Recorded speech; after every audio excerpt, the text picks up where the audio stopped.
ఉగాది పచ్చడిలో జీవితం. పూర్వం విజయపురం అనే ఊరులో ధర్మనాథుడు అనే ఒక నిజాయితీపరుడైన రైతు ఉండేవాడు.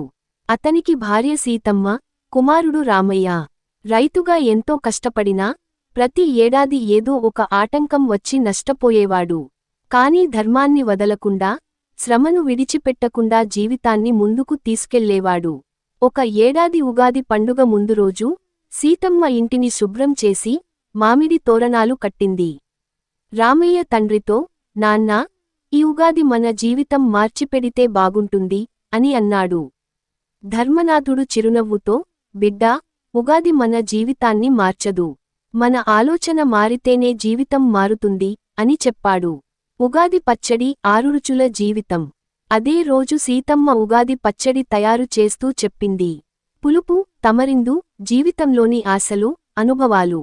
తీయం, బెల్లం, సంతోషకరమైన క్షణాలు. వగరు, పచ్చిమిరప, మనం ఎదుర్కొనే కఠినమైన సంఘటనలు. కారం, పెప్పర్, సవాళ్లు, పోటీ. ఉప్పు, జీవితం ఇచ్చే అవసరమైన పరిమితులు. చింతపండు, మన లోపాలను, అనుభవాలను గుర్తు చేసేది. రామయ్య ఆశ్చర్యపోతూ, అమ్మా, పచ్చడిలో ఇన్ని రుచులేంటి? అన్నాడు. ధర్మనాథుడు నవ్వుతూ, ఇదే జీవితం బిడ్డా.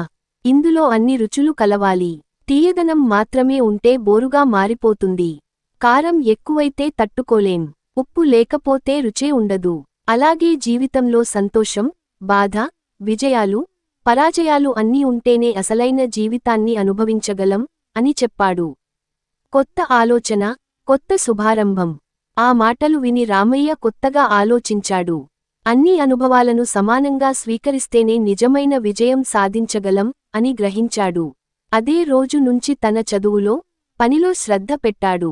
కొన్ని సంవత్సరాల తర్వాత అతను గొప్ప జమీందార్గా మారి, తన గ్రామానికే ఆదర్శంగా నిలిచాడు. ఆ గ్రామ ప్రజలు అప్పటి నుంచి ఉగాది రోజు పచ్చడిని తినేటప్పుడు, మన జీవితాన్ని సంతోషంగా స్వీకరిద్దాం అని ప్రతిజ్ఞ చేసుకునే ఆనవాయితీ చేసుకున్నారు. ఈ ఉగాది మనకు కొత్త ఆలోచనలను, ఆశలను అందించాలి. అందరికీ ఉగాది శుభాకాంక్షలు.